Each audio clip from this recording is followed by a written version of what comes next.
Kwento ko sa'yo, yung gulay, talagang ano, di totoo yan, yung gulay talaga, taniman ng tatay ko nung araw. Oo. Tapos, meron silang taniman ng 7 hectares, yung may-ari ng lupa, puro, ano yun. Pero kanya-kanyang tao yun. Alaga mo, pechay. Di ba, alaga ni Bibi yung mustasa. Alagaan mo yun.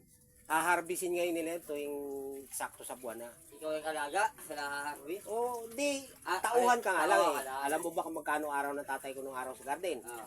7 pesos lang ang araw niya. Oo. Malaki na kasi dati yun, di ba? Oo, panahon ni Marcos yun eh. Ganun ka ano nung araw. Kaya yung nag-aaral ako noon, 5 centavos, 15 centavos, 5 centavos yung 5 na parang bulaklak. Pag nabigyan ako nun, tuwan-tuwa na ako, meron akong candy. Oo, ganun yung pera nung araw. Basta, paano may piso ako, tapos bumili ako sa... Pisong malaki. Tuwan-tuwa ka na nun. Ano, lagi niyan ako. Dami ng candy nun. Kaya may sakli pa ako. Dami ng chichirya. Ngayon, may piso Ano ka. yun, yung mga piso nun, yung ano, kalabaw. Ngayon, pag may piso ka, ibigay mo sa bata, bato pa sa'yo yan. Hindi na kilala. Hindi na kilala piso eh. Bibigyan mo ng piso. Samantala nung araw, may piso ka, laking bagay na eh. Isang twin pack, Oo. isang magic, dalawa kabel. Binigyan ko si baby ng Bili niya yung 50 pesos. 50. Aba, sabi niya bakit Sabi ko, isa lang? bili sa akin tita Inse. Oo. Nagtataka siya, bakit Isa isa lang. lang ang dala ng papel. Baka ko lang eh. Sabi niya, mami. Pero alam niyang 50 yun. Alam niya, pero hindi niya alam na, Malaking halaga. Malaking halaga. mm, Ganun ang mga bata eh. Ba't isa lang daw? bet isa Isa, lang daw. pag dinalawa mo yun, 100 na yun. Oo, Tapos diba? Yung dami pinabili ni mami niya. Oo. Nagugulat siya eh. Nagalit siya, bakit? Ang pinakamalaking pera nga nung araw, 10 piso, 5 piso. Kasi papel yun eh. 2 piso, yan. Yan ang mga pera nung araw.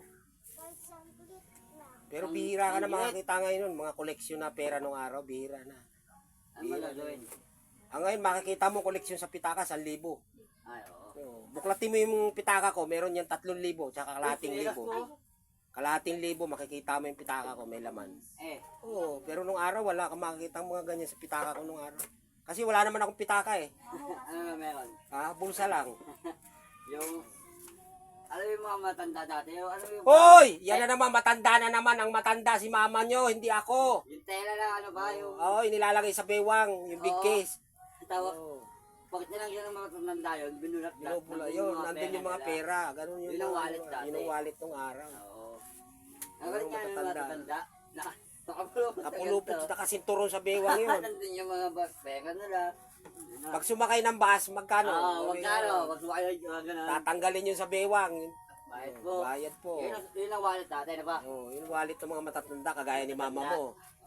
Dahil hindi Tapos pa naman to. ako matanda eh. Matanda. Oo. Bakit? Ba't inabot ko? Matanda na ako?